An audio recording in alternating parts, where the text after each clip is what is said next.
It was Prime Minister's questions today, and while many of the British public wanted to hear more on a different subject, it didn't stop Starmer from getting completely savaged.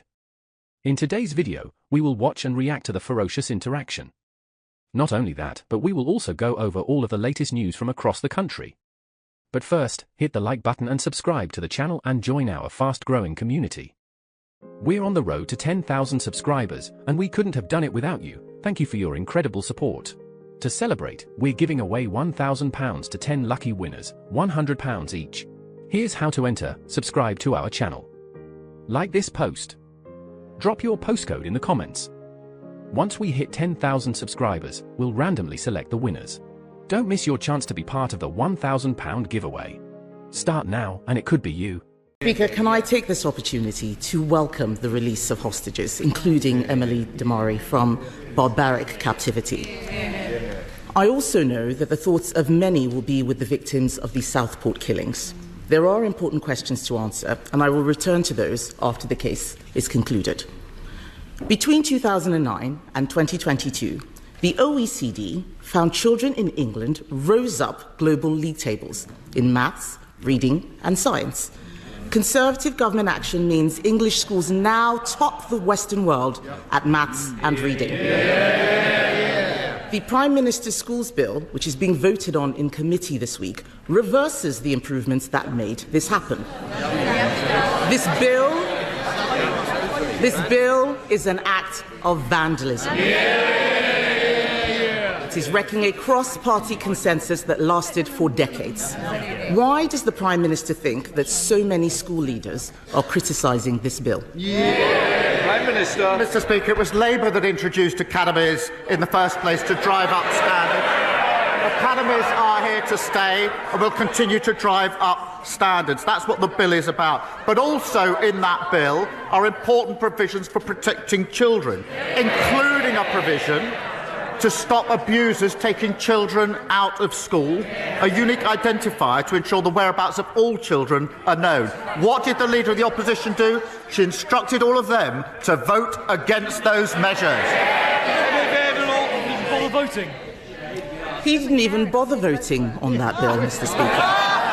And he talks about safeguarding measures. That's not what the issue is. It's about the reforms that he is changing. We have an example of where these reforms were not introduced. Wales, which has been under Labour control for 2 decades. Welsh educational outcomes have tumbled down international league tables. Poor children in England now do better than wealthier children in Wales. This bill denies children the guarantee that their failing schools will be turned into a better academy. It is an attack on excellence, it is an attack on higher standards, it is an attack on aspiration. This bill is the worst of socialism, Mr. Speaker, and isn't it deprived children in England who will pay the price? Mr. Speaker, as I said, we introduced academies, we're committed to them, we're driving standards up. But this bill is important because it also sets up breakfast clubs for the very children that she claims to champion. It limits the expense of school uniform and it puts in place vital protections for children. She has to answer the question, why did she instruct all of them to vote against child protection measures? Mr. Speaker, the Prime Minister thinks that he can distract people from what is wrong with this bill. This is not about breakfast clubs and school uniforms. Teachers and parents will be horrified at just how bad this bill is. Even his own MPs may not realise it, but the bill will cut teachers' pay. It cuts pay for 20,000 teachers. His education secretary says there is not a ceiling for pay. They're all shaking their heads. They clearly haven't read the bill. She hasn't read the bill either. Because Clause 45 means teachers' pay will be capped. Did the Prime Minister know that the bill as it stands will cut teachers' pay? Mr. Speaker, we do need flexibility in our schools. And if she'd hopped off social media for a while, she would have seen the amendment that was put down this morning to achieve that end. But she says this bill is not about child protection. We had a young child killed who was taken out of a school by an abuser. This bill closes that gap. That is urgently needed. We have children who have not gone back to school since COVID. This bill closes that gap. She can make her points on academies. We can debate academies, but to vote against the bill is a disgrace on all of them. This is nonsense, Mr. Speaker, and the amendment he's talking about does not address this issue. He raises academies. That's exactly what I'm talking about. Like every other parent, I believe all our children should have the best teachers. Apart from cutting their pay, listen to what the head of Year 11, Mr. Speaker, at Michaela, the head of Year 11 at Michaela, the most successful school in the country, came from the armed forces. The headmistress says that with Labour's new rules, she would never have been able to hire him.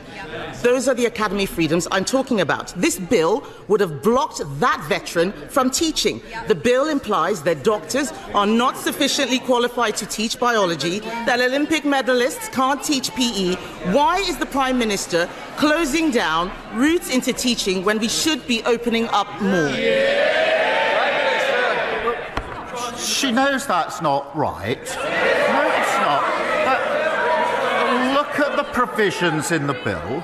But to say there ought to be qualified teachers in our schools should not be extraordinary or opposed. And we had far too many examples in our secondary schools under their watch of teachers missing when we needed maths teachers. They championed maths. We didn't have enough maths teachers in our secondary schools, and I want every single child to have the best possible education. The facts speak for themselves. The standards went up under Conservative governments. What we need to know is who is benefiting. Mr. Speaker, everyone is asking who is benefiting from these changes. It's not teachers. Their pay is being capped. It's not parents. Their choices are being restricted. It's definitely not children. Their outcomes will get worse. So who is benefiting? It's the trade unions. The National Education Union sent out a tick list proving that after a decade and a half, they are finally getting their way. Why is the Education Secretary allowing trade unions to run her department and ruin children's education? The bill benefits the children who need the nourishment of a breakfast club. The bill benefits the families that can't afford uniforms. The bill benefits the children who are currently out of school and nobody knows where they are. The bill benefits the children who could be taken out of school by abusers if this bill doesn't go through. She should change her mind and support these vital provisions. The Prime Minister needs to get out more and speak to schools. I was at the Harris Academy just this month, and what are they saying? That this bill reverses 2 decades of progress. Imposing Labour's new curriculum on every school, taxing the education of children with special needs, excluding talented outsiders. The closed shop is back. This is pure educational vandalism. And alongside these attacks, removing single-word Ofsted judgments so parents cannot see the standards slipping. It is the same old Labour. Bad outcomes for all children, excellence for none. Mr. Speaker, I know what it's like to go to a school which didn't care about standards. This is a tragedy in the making. The key changes in this bill were not in their election manifesto. Isn't that because he knew parents and teachers would reject them? Parents and teachers know we introduced academies. Parents and teachers know we're driving by standards. We're committed to them. They're part of the future. We will continue to focus on standards. And she talks about special need. She's got a nerve. I don't know. And they know it. Remember, they have asked me questions, these Prime Minister's questions, about the appalling situation of special needs under their watch. We're going to fix that mess like we're fixing every other mess. What are your thoughts on this? Let me know in the comments. In some other news, Labour MPs have voted to impose inheritance tax on death-in-service payments for military families for the first time. As part of changes backed by Rachel Reeves, the new rules will force children and unmarried partners of deceased service personnel to pay death duties on the benefit starting in April 2027. Death-in-service payments, which are currently tax-free lump sums given to families of deceased armed forces members, will now go into probate if not left to a spouse or civil partner. These payments typically amount to 4 times the late individual's salary and are paid whether the service member was on or off duty at the time of death. Under the changes, military personnel who die while off duty, such as from sudden illness or accidents, will see their death-in-service payments subject to inheritance tax. Those who die on duty will continue to benefit from separate tax-free arrangements. The new rules mean that payments intended as compensation for families could be reduced by up to 40% in inheritance tax. Military servicemen and women cannot avoid this tax by putting the payment into trust, as they are part of the Armed Forces Pension Scheme.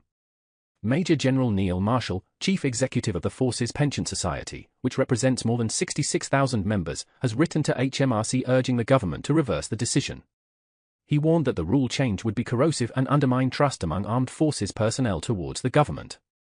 If service people are thinking, what if? What's the government going to do next to undermine the offer, to undermine my commitment to service? It's corrosive, he told The Telegraph. In a letter to HMRC, Major General Marshall expressed serious concerns about the policy's impact on military effectiveness, given the high-risk nature of military service.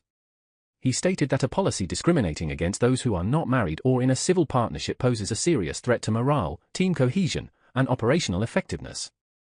Shadow Armed Forces Minister Marc Francois also criticized Labour's inheritance tax changes as deeply regrettable and against the spirit of the Armed Forces Covenant. A spokesman from the Treasury confirmed that existing inheritance tax exemptions would continue for those who die from wounds, accidents, or diseases contracted on active service.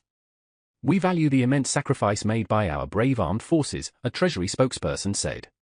That is why existing inheritance tax exemptions will continue to apply, meaning that if a member of the armed forces dies from a wound inflicted, accident occurring, or disease contracted on active service, they will be exempt. Any pension funds left to a spouse or civil partner in this scenario will also be exempt. Lastly, Donald Trump's inauguration as the 47th President of the United States has reignited discussions about his stance on Prince Harry and Meghan Markle. Trump, who has openly criticized the Duke and Duchess of Sussex, previously accused Harry of betraying the Queen and labeled their actions unforgivable. He also took issue with Meghan's past remarks about him, including calling him misogynistic and their alleged snubbing of him during his royal visit. Royal commentators warn that while Harry and Meghan may not be a priority for Trump now, they could face his ire if they provoke him in the future. Trump's admiration for King Charles and Prince William contrasts sharply with his disdain for the Sussexes, making any actions against them unlikely to jeopardize his perceived support for the British monarchy. However, Trump's long memory for perceived disloyalty could lead to scrutiny, including revisiting Prince Harry's visa status following Harry's admissions of past drug use in his memoir Spare. Calls for transparency on the matter have come from the Conservative Heritage Foundation, though a U.S. judge ruled that the visa details should remain private. With the Sussexes residing in California since 2020, any moves to expose visa irregularities could have serious consequences, including potential deportation. Figures like Niall Gardner of the Heritage Foundation have even suggested they would urge Trump to act if evidence of dishonesty emerges. While Trump's immediate focus lies elsewhere, the possibility of future confrontation underscores the lingering tensions between the former president and the royal couple. What are your thoughts on what we discussed in today's video? Let me know down in the comments section below. If you've not yet already, make sure you drop a like on this video and subscribe to the channel for more British political content.